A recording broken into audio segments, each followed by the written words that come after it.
ನಮಸ್ಕಾರ. Info with Swati ಚಾನೆಲ್ಗೆ ಎಲ್ರಿಗೂ ಆತ್ಮೀಯವಾದ ಸುಸ್ವಾಗತ. ಗೃಹಲಕ್ಷ್ಮಿ ವಿಚಾರವಾಗಂತೂ ತುಂಬ ಸ್ಟ್ರಿಕ್ಟ್ ಆಗಿ ಆ್ಯಕ್ಷನ್ನ ತಗೋತಾ ಇದ್ದಾರೆ. ಬಹಳಷ್ಟು ಹೊಸ ರೂಲ್ಸ್ಗಳು ಬರ್ತಾ ಇದ್ದಾವೆ. ಇದನ್ನೆಲ್ಲ ನೀವು ಮಾಡಿಲ್ಲ ಅಂದರೆ ಇನ್ನು ಮುಂದಕ್ಕೆ ನಿಮಗೆ ಗೃಹಲಕ್ಷ್ಮಿ ಹಣ ಕೂಡ ಕ್ಯಾನ್ಸಲ್ ಆಗುತ್ತೆ. ತುಂಬ ಇಂಪಾರ್ಟೆಂಟ್ ವಿಡಿಯೋ, ಹಾಗೆ ಒಂದು ಲೇಟೆಸ್ಟ್ ಅಪ್ಡೇಟ್ ಕೂಡ ಬಂದಿದೆ. ಇದ್ರ ಬಗ್ಗೆ ನಾನು ಈ ವಿಡಿಯೋದಲ್ಲಿ ತಿಳಿಸ್ಕೊಡ್ತೀನಿ. ದಯವಿಟ್ಟು ಚಾನಲ್ ಸಬ್ಸ್ಕ್ರೈಬ್ ಮಾಡಿಕೊಂಡು ವಿಡಿಯೋನ ಕಂಟಿನ್ಯೂಸ್ ಆಗಿ ವಾಚ್ ಮಾಡಿ. ಬೆಂಗಳೂರು ಒಂದೇ ಭಾಗದಲ್ಲಿ ಬರೋಬ್ಬರಿ 12,500 ಗೃಹಲಕ್ಷ್ಮಿ ಯೋಜನೆ ಫಲಾನುಭವಿಗಳನ್ನ ಡಿಲೀಟ್ ಮಾಡಿದ್ದಾರೆ ಸರ್ವರಿಂದ. 12,500. 30ನೇ ಕಂತಿನ ಹಣ ಯಾಕೆ ಇಷ್ಟೊಂದು ಡಿಲೇ ಆಗ್ತಾ ಇದೆ, ಯಾಕೆ ಬರ್ತಾ ಇಲ್ಲ ಅಂತ ಇನ್ನೂ ಸುಮಾರು ಜನಕ್ಕೆ ಆ್ಯಕ್ಚುಲಿ 30ನೇ ಕಂತಿನ ಹಣ ಜಮಾ ಆಗಿಲ್ಲ. ಯಾಕೆ ಬಂದಿಲ್ಲ, ಯಾಕೆ ಇಷ್ಟೊಂದು ತಡ ಆಗ್ತಿದೆ ಅಂತ ಕೇಳ್ತಾನೆ ಇದ್ರಲ್ಲ, ಇದೇ ರೀಸನ್ನು. ಯಾಕಂದರೆ ಎವ್ರಿ ಸಿಂಗಲ್ ಡೇ ರೇಷನ್ ಕಾರ್ಡ್ಗಳನ್ನ ಕ್ಯಾನ್ಸಲೇಷನ್ ಮಾಡ್ತಾ ಇದ್ದಾರೆ. ಈಗ ರೇಷನ್ ಕಾರ್ಡ್ ಕ್ಯಾನ್ಸಲ್ ಆದರೆ ಅಫ್ಕೋರ್ಸ್ ಗೃಹಲಕ್ಷ್ಮಿ ಯೋಜನೆ ಕೂಡ ಕ್ಯಾನ್ಸಲ್ ಆಗುತ್ತೆ. ಜಸ್ಟ್ ಬೆಂಗಳೂರಲ್ಲೇ 12,500 ಗೃಹಲಕ್ಷ್ಮಿ ಫಲಾನುಭವಿಗಳನ್ನ ಈಗ ಸರ್ವರಿಂದ ಡಿಲೀಟ್ ಮಾಡಿದ್ದಾರೆ.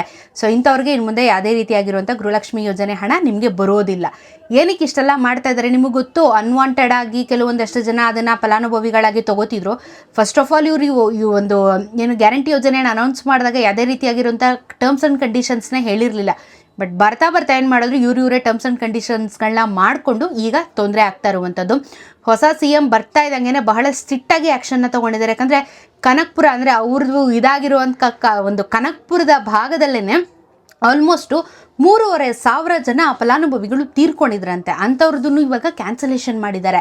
ಸೊ ಅವರ ಭಾಗದಲ್ಲೇ ಅಂದರೆ ಅವರ ಒಂದು ಏರಿಯಾದಲ್ಲೇ ಇಷ್ಟು ಜನ ಅನ್ವಾಂಟೆಡ್ ಆಗಿ ಅಮೌಂಟ್ನ ತೊಗೋತಾ ಇದ್ದಾರಲ್ಲ, ಇದು ಇವರ ಕಣ್ಣಿಗೆ ಬಿದ್ದು ಈಗ ಇಲ್ಲ, ನಾವು ಇದನ್ನೆಲ್ಲ ಕ್ಯಾನ್ಸಲ್ ಮಾಡ್ತೀವಿ, ನಾವು ಬೇರೆಯವ್ರಿಗದು ತೊಂದರೆ ಆಗೋ ಥರ ನಾವು ಬಿಡೋದಿಲ್ಲ ಅಂತ ಹೇಳ್ಬಿಟ್ಟು ಅವರ ಭಾಗದಲ್ಲಿ ಇಷ್ಟು ಜನದ್ದು ಕ್ಯಾನ್ಸಲ್ ಮಾಡಿದ್ದಾರೆ. ಇದೇ ರೀತಿ ಎಲ್ಲ ಭಾಗಗಳಲ್ಲೂ ಕ್ಯಾನ್ಸಲೇಷನ್ ಮಾಡ್ಕೋತಾನೆ ಬರ್ತಾ ಇದ್ದಾರೆ, ಮುಂದಕ್ಕೂ ಮಾಡ್ತಾರೆ. ಇದ್ರ ಜೊತೆಗೆ 1,250 ಚಿಲ್ಲರೆ ಜನ ಏನು ಅಂತ ಅಂದರೆ ಇವರು ಅಂಡರು GST ಬರ್ತಾಯಿದ್ರು ಅಂತ ಕೂಡ ತಿಳಿಸಿದ್ದಾರೆ. ಸೊ GST ಅಂಡರಲ್ಲಿ ಇದ್ದಿದ್ದಂಥವ್ರದ್ದು ರೇಷನ್ ಕಾರ್ಡ್ಗಳನ್ನ ಕ್ಯಾನ್ಸಲ್ ಮಾಡಿದ್ದಾರೆ. ಅವ್ರ ಗಂಡ GST ಪೇಯರು, ಮಕ್ಕಳು GST ಪೇಯರು, ಈ ಥರದ್ದು ಒಂದಷ್ಟು ಲಿಸ್ಟ್ಗಳನ್ನ ಇವಾಗ ಕ್ಯಾನ್ಸಲೇಷನ್ ಮಾಡ್ಕೋತಾನೆ ಬಂದಿದ್ದಾರೆ. ಸೊ ಹಾಗಾಗಿ 30ನೇ ಕಂತಿನ ಹಣ ಸುಮಾರು ಜನರ ಖಾತೆಗೆ ಇನ್ನೂ ಸಮೇತ ಬಂದಿಲ್ಲ. ಇದೇ ರೀಸನ್ನು. ಇದ್ರ ಜೊತೆಗೆ ಇನ್ನು ಮುಂದೆ ಬಯೋಮೆಟ್ರಿಕ್ನ ಕೂಡ ಕಂಪಲ್ಸರಿ ಮಾಡಿದ್ದಾರೆ ಅಂತ ಹೇಳಿ. ಇವಾಗ ರೇಷನ್ ಡಿಪೋಗಳ ಮುಂದೆ ಹೋದರೆ ನಾವು ಹೆಂಗೆ ತಮ್ಮ ಇಂಪ್ರೆಷನ್ನ ಕೊಟ್ಟು ರೇಷನ್ನ ಕಲೆಕ್ಟ್ ಮಾಡ್ಕೋತಿದ್ವಿ, ಅದೇ ರೀತಿ ಇನ್ನು ಮುಂದೆ ನಾವು ಅಂದರೆ ಇದು ಯಾವಾಗಲೂ ನಾವು ತಿಂಗಳ ಗೃಹಲಕ್ಷ್ಮಿ ಹಣ ತೊಗೋಬೇಕಾದ್ರೆ ಹೋಗಿ ಮಾಡಬೇಕಾ ಅನ್ನೋದು ಆ ಥರ ರೂಲ್ಸ್ ಅಲ್ಲ. ವರ್ಷಕ್ಕೆ ಒಂದು ಬಾರಿ ನಾವು ಬಯೋಮೆಟ್ರಿಕ್ನ ಮಾಡಬೇಕು. ಯಾಕಂದರೆ ಒಂದು ವರ್ಷ ಮತ್ತೇನಾದರೂ ತೀರೋದ್ರೂ ಅವ್ರದ್ದು ನೆಕ್ಸ್ಟ್ ಇಯರ್ ಬಯೋಮೆಟ್ರಿಕ್ ಬರೋದಿಲ್ಲ. ಸೊ ಅವಾಗ ಏನು ಮಾಡ್ತಾರೆ, ಓಕೆ ತೀರೋಗಿದ್ದಾರೆ ಅಂತ ಹೇಳ್ಬಿಟ್ಟು ಕ್ಯಾನ್ಸಲೇಷನ್ನ ಮಾಡ್ಬೋದು. ಸೊ ಏನಾಗ್ತಿದೆ, ತೀರ್ಕೊಂಡಿರೋರ ಖಾತೆಗಳಿಗೂ ಹೋಗ್ತಾ ಇದೆ, ಅದನ್ನು ರಿಕವರಿ ಮಾಡ್ಕೊತಾ ಇದ್ದಾರೆ. ಕೆಲವೊಂದಷ್ಟು ರಿಕವರಿ ಮಾಡ್ಕೊಳ್ಳೋಕ್ಕಾಗಲ್ಲ. ನಾನು ಹೇಳಿದೆ ನಿಮಗೆ, ಆ್ಯಕ್ಚುಲಿ ಅದು ಆ್ಯಸ್ ಪರ್ RBI ರೂಲ್ಸ್ ಆ ಥರ ಇಲ್ಲ ಅಂತ ಹೇಳ್ಬಿಟ್ಟು. ಯಾಕಂದರೆ ತೀರ್ಕೊಂಡಿರೋರ ಖಾತೆ ಅವರು ವಿತ್ಡ್ರಾ ಮಾಡಿಬಿಟ್ಟಿದೆ, ಅದನ್ನು ರಿಕವರಿ ಮಾಡ್ಕೊಳ್ಳೋದು ಕಷ್ಟ. ಖಾತೆಯಲ್ಲೇ ಅಮೌಂಟ್ ಇದೆ ಅಂದರೆ ಅದು ವಾಪಸ್ಸು ಅಮೌಂಟು ಅವರು ರಿಸೀವ್ ಮಾಡ್ಕೋತಾರೆ. ಬಟ್ ಅದನ್ನು ವಿತ್ಡ್ರಾ ಮಾಡಿದರೆ ತುಂಬ ಕಷ್ಟ ಆಗುತ್ತೆ. ಇದರ ಸಲುವಾಗಿ ವರ್ಷಕ್ಕೊಂದು ಸಲ ಈಗ ಬಯೋಮೆಟ್ರಿಕ್ನ ಕಂಪಲ್ಸರಿ ಮಾಡ್ತಾ ಇದ್ದಾರೆ. ಎಲ್ಲ ಗೃಹಲಕ್ಷ್ಮಿ ಫಲಾನುಭವಿಗಳು ಹೋಗಬೇಕು, ನಿಮ್ಮ ತಮ್ಮ ಇಂಪ್ರೆಷನ್ನ ಕೊಡಬೇಕು, ಆಧಾರ್ ಕಾರ್ಡು, ನಿಮ್ಮ ration card, voter I D, ಇದಿಷ್ಟನ್ನು ರೆಡಿ ಮಾಡಿ ಇಟ್ಕೊಳ್ಳಿ. ಸುಮಾರು ಜನದ ಹತ್ರ ಆ್ಯಕ್ಚುಲಿ ವೋಟರ್ ಐ ಡಿ ಇರೋದಿಲ್ಲ. ಯಾಕಂದರೆ ಅದನ್ನು ಬೇಡ ಬಿಡು ಅಂತ ಹೇಳಿ ನೆಗ್ಲೆಕ್ಟ್ ಮಾಡಿರೋರು ಇರ್ತಾರೆ. ಸೊ ದಯವಿಟ್ಟು ವೋಟರ್ ಐ ಡಿ ಮೆಜಾರಿಟಿ ಇರುತ್ತೆ, ಒಂದು 10% ಜನರ ಹತ್ರ ವೋಟರ್ ಐ ಡಿ ಇರೋದಿಲ್ಲ. ವೋಟರ್ ಐ ಡಿ ಈಗ ಕಂಪಲ್ಸರಿ ಆಗುತ್ತೆ. ಯಾಕಂದರೆ ಇನ್ನು 1.5 ವರ್ಷದ ಆಗಿದ ತಕ್ಷಣ ಎಲೆಕ್ಷನ್ಸ್ಗಳು ಶುರುವಾಗುತ್ತೆ. ಇದರ ಒಂದು ಬೆನ್ನಲ್ಲೇ ನೀವು ಇವಾಗ ವೋಟರ್ ಐ ಡಿಗೆ ಅಪ್ಲೈ ಮಾಡಿದ್ರೆ ಅದು ಬರೋದಕ್ಕೆ ನಿಮಗೆ ಟೈಮ್ ತೊಗೊಳುತ್ತೆ. ಸೊ ಈ ಒಂದು KYC ಅಥವಾ ನೀವು ಇವಾಗ ಬಯೋಮೆಟ್ರಿಕ್ ಏನು ಹೇಳಿದ್ದಾರೆ ಗೌರ್ಮೆಂಟ್, ಅದನ್ನು ಮಾಡಿಸ್ಕೋಬೇಕು ಅಂತಂದ್ರೂ ನೀವು ಇವಾಗ ration card, Aadhaar card, voter I D 3 ತೋರಿಸ್ಬೇಕಾಗಿರುವಂಥ ಪರಿಸ್ಥಿತಿ ಬಂದಿದೆ. ಸೊ ಹಾಗಾಗಿ ಡಾಕ್ಯುಮೆಂಟೇಷನ್ಸ್ನ ಮೊದಲಿಗೆ ರೆಡಿ ಮಾಡ್ಕೊಳ್ಳಿ. ಅವಾಗ ಯಾವುದೇ ರೀತಿಯಾಗಿರುವಂಥ ತೊಂದರೆಗಳು ಸೆಂಟ್ರಲ್ಲಿ ನಿಮಗೆ ಆಗೋದಿಲ್ಲ, ಬರೋದೂ ಇಲ್ಲ.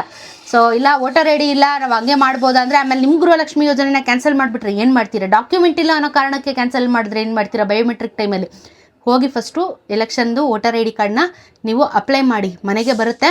ಹೋಗಿ ಸೈಬರ್ ಸೆಂಟರಲ್ಲಿ ಬೆಂಗಳೂರು ಒಂದು ಕರ್ನಾಟಕ ಅವನ್ನೆಲ್ಲ ಹೆಲ್ಪ್ ಮಾಡ್ತಾರೆ. ಅಲ್ಲಿಗೆ ಹೋಗ್ಬಿಟ್ಟು ಅಪ್ಲಿಕೇಶನ್ ಹಾಕಿ ಮನೆಗೆ ಪೋಸ್ಟ್ ಮುಖಾಂತರ ಮನೆಗೆ ಬರುತ್ತೆ. ನೀವೆಲ್ಲೋ ಹೋಗೋ ಅವಶ್ಯಕತೆ ಇರಲ್ಲ.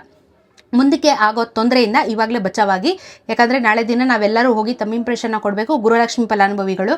ಸೊ ಹಾಗಾಗಿ ಹೇಳ್ತಿರೋದು, ಡಾಕ್ಯುಮೆಂಟ್ಸ್ ಕೇಳಿದಾಗ ತೊಂದರೆ ಮಾಡ್ಕೊಳ್ಳೋಕೆ ಹೋಗಬೇಡಿ. ಮುಂಚೆನೇ ಹೇಳ್ತಾ ಇದ್ದೀನಿ, ವೋಟರ್ ಐ ಡಿನ ರೆಡಿ ಮಾಡ್ಕೊಳ್ಳಿ. ಇದು ಕಂಪಲ್ಸರಿ ಮಾಡ್ತಾ ಇದ್ದಾರೆ ಡಾಕ್ಯುಮೆಂಟಾಗಿ.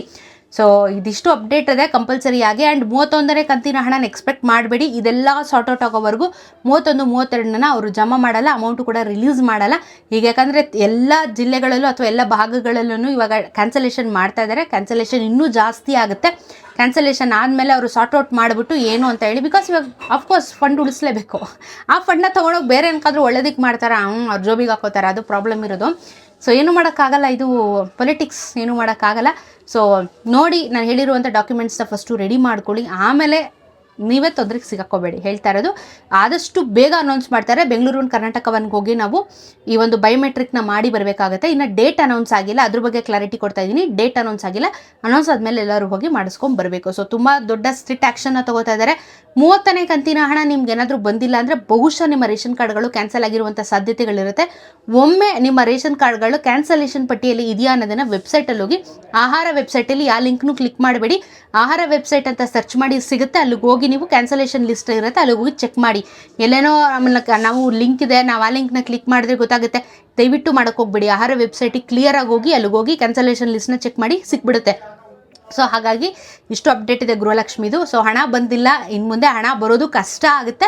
ಎಲ್ಲದಕ್ಕೂ ಪ್ರಿಪೇರ್ ಆಗಿ ಯಾವುದೇ ರೀತಿ ಕಮಿಟ್ಮೆಂಟ್ಗಳನ್ನ ಮಾಡ್ಕೊಳ್ಳೋಕೆ ಹೋಗಬೇಡಿ. ನಾವು ಪದೇ ಪದೇ ಹೇಳ್ತಾ ಇದ್ದೀವಿ, ಯಾಕಂದರೆ ಅಮೌಂಟ್ ಬರೋದಿಲ್ಲ, ಇನ್ನು ಸ್ವಲ್ಪ ತಡ ಆಗುತ್ತೆ. ಕಮಿಟ್ಮೆಂಟ್ ಮಾಡ್ಕೊಂಡ್ರೆ ನಿಮಗೆ ಆಮೇಲೆ ಎಂಡಲ್ಲಿ ತೊಂದರೆ ಆಗುತ್ತೆ. ಹಾಗಾಗಿ ಹೇಳ್ತಾ ಇರೋದು. ಸದ್ಯಕ್ಕೆ ಇದಿಷ್ಟು ಅಪ್ಡೇಟ್ ಇದೆ ಗೃಹಲಕ್ಷ್ಮಿದು. ಏನೇ ಡೌಟ್ ಇದ್ರೂ ಕಮೆಂಟಲ್ಲಿ ತಿಳಿಸಿ, ಅದಕ್ಕೆ ಉತ್ತರ ಕೊಡುವಂಥ ಪ್ರಯತ್ನ ಖಂಡಿತ ಮಾಡ್ತೀನಿ. ಸಿಗೋಣ ಇನ್ನೊಂದಷ್ಟು ವಿಡಿಯೋಲಿ. ನಮಸ್ಕಾರ.